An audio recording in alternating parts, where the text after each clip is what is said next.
How's it going, everybody? It's Pilot Flame here, back with another FPL video, and today we're going to be looking at players you can buy, hold, and sell for Game Week 2. We did this series at the tail end of last season, and I thought it was quite a good series because it kind of gave people a little bit of a view on players that you should hang on to, players you should get in this second, and players that you need to get rid of almost immediately. And if you're enjoying all these types of videos for FPL, make sure to like the video, make sure to subscribe to the channel if you are new. It greatly helps out the channel, and make sure to leave a comment down below as the players you're also looking at to bring in Game Week 2. Me personally, I'm looking at the Manchester United assets going from Game Week 2 onwards. Also, make sure to turn those notification bells on so that you can get the content as soon as it is readily available. And also give us a follow over on Twitter and Twitch. It greatly helps us out there. Twitter is where we post all our content for the week, and like kind of shows you like a roadmap as what's going to be coming out on YouTube and Twitch this week. And Twitch is where we do our Game Week discussions as well as our deadline streams. I'll have a pinned tweet as to when the next stream typically is on every video. So let's get right into the video. Buy, hold, sell, Game Week 2. Let's get right into it. So the first player we have on our list is none other than Bruno Fernandes. He's definitely on our buy list this week, as well as one other Manchester United asset. You can pick between the two, but I think one of them is a must buy if you do not own either of these two players already. Last season he scored 117 points, 8 goals, 8 assists, averaging 8.4 points per game. Now remember, he didn't play the full season for Manchester United. He came in January and kind of played a pretty reasonable sample size number of games to warrant the hype and the price increase from what he started at, which was 8 million last season. He's now gone up 2.5 million to 10.5 million in the midfield slot. He's 17.8% owned at the time of recording. Didn't play in Game Week 1 as United, Man City, Aston Villa, and Burnley all blanked in Game Week 1. We've known that, obviously, and that's kind of the dilemma we had going into Game Week 1. But he does have Crystal Palace at home, and his fixtures are very good, even past Game Week 10.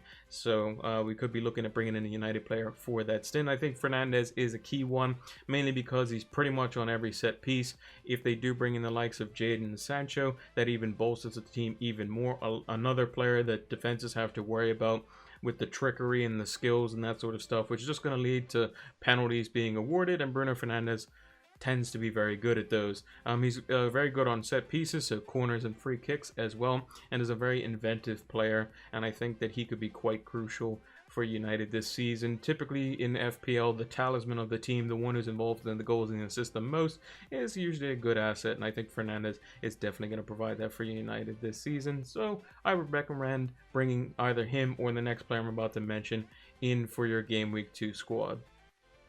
And the other buy for this week is his counterpart at Manchester United in Martial. These two post restart were absolutely electric. Martial breaking the 200-point barrier on the last day of the season, getting exactly 200 points. He got a position change this season, so you have to take that into consideration. He's now 9 million instead of a 7.5 million midfielder, which was underpriced to begin with anyway, because we know how good Martial can be on his day. 17 goals, 9 assists, averaging 6.3 points last season.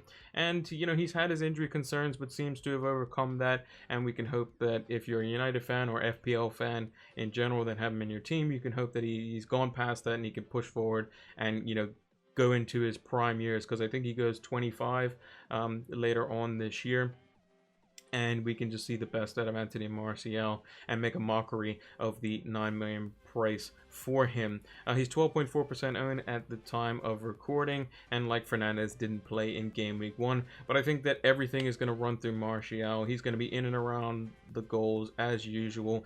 Like we mentioned with Fernandes, if Jadon Sancho comes in, this also helps Martial as well, because Martial is going to be right in the box, ready for the ball to be slid across, which Jadon Sancho under Dortmund's tutelage has been very good at that. He'll shimmy past a player, low cross, one-touch finish for Royce or Götze or Haaland or any of these types of players that have played alongside Jadon Sancho So I think Martial is going to like that a lot. He's been showing post restart, more specifically, that he gets involved more in front of goal. He obviously has that wonder of a right foot.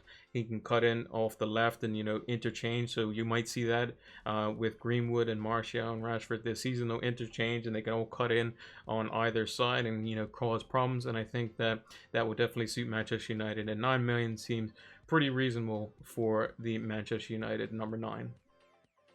Now, the first player we have on our hold list this week is Mohamed Salah. Now, a lot of people were going to have him at the start of the season for Leeds. They were going to potentially take him out and then take out Aubameyang to get him back in for when he plays Arsenal and then keep him from there.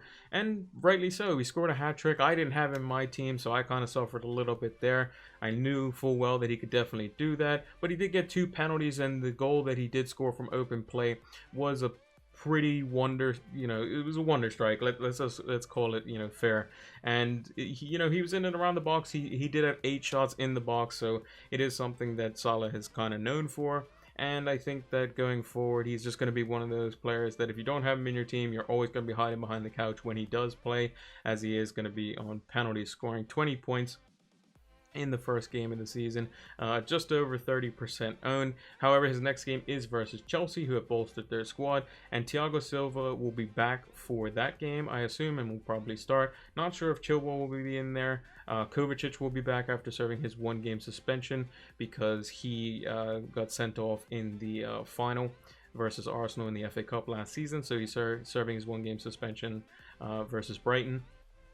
And I think that they'll have pretty full strength by then. Pulisic will be back to full fitness almost certainly, and they'll just have Ziyech out for an additional week or so from there. But I think it's a hold on Salah this week. If you still have him, kind of ride him through the Chelsea game. He can score in every fixture. That's the thing. The FDR rating may say it's a 4 or 3 or whatever it may be for his fixture, but Mohamed Salah is one of these players that it's an FDR rating of 2 and sometimes even what looks to be a 1 every time when he's on form. Because when he was on the ball yesterday, he just looked absolutely scary versus Leeds. And yeah, he's just an absolutely fantastic player. And I can't wait to see more of him this season. But if you have him, I say hold. I wouldn't necessarily go out and buy him, but just hang on to him. And we'll see what he does in the Chelsea game. And the other player we have on our hold list is Fulham's number 9 in Mitrovic. Only getting 1 point in their first game out versus Arsenal. He's 23.9% owned, and their next fixture is up against Leeds. So it was a bit disappointing to see him on the bench. I know that he had still been serving some form of he was just kind of nursing this injury that's been serving him a bit of problems. Especially because they didn't want to play him in the final versus Brentford for the promotion tournament that they had, and I think he still might be recovering from that, but hopefully he's fully fit, has an extra week under his belt of training to get back to being fully fit. It may have been a tactical change, which we'll have to keep an eye on, but I think that when fit, Mitrovic definitely plays. If Fulham score 40 goals this season overall, Mitrovic will score 20 of them.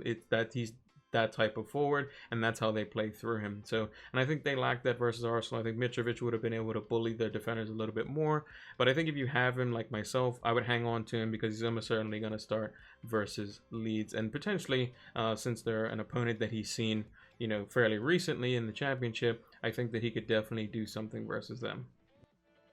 Now, the first player we have on our sell list here is Sadio Mane. Now, this is kind of a bit of a tricky one for me. I kind of put him on there just because of how out of the game he was completely. Salah was all over the ball, getting 8 shots in the box, doing all these sorts of things. He's on penalties, and Mane and Salah are just the same price. And then Mane gets a chance later on in the game, and he's just kind of out of it, just blazes it over the bar. And it's just not, he just didn't seem in it for me. And they have Chelsea away next, then Arsenal at home.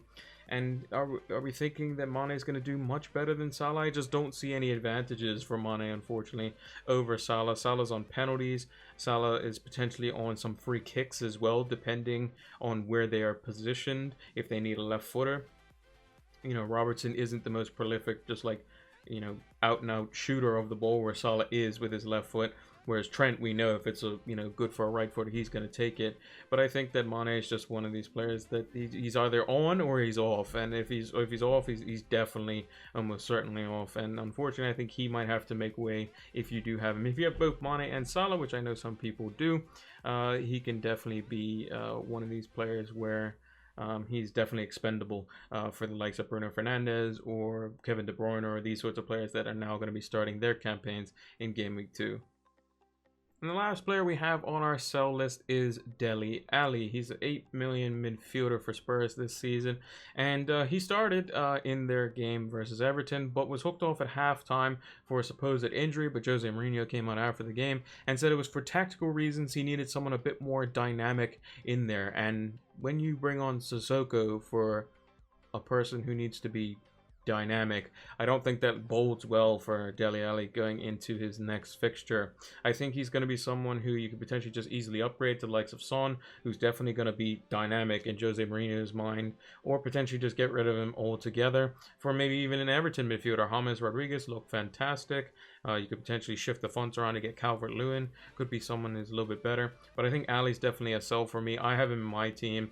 He was probably going to make way anyway for the likes of Fernandes, who I think is going to be someone that I'm more leaning towards now that Alli has come off at 45 minutes. He's low ownership. He was a bit of a risk going into it, and the risk didn't pay off. So unfortunately, I think Dele Alli is going to have to be sold by most managers, in my opinion, for Game Week 2.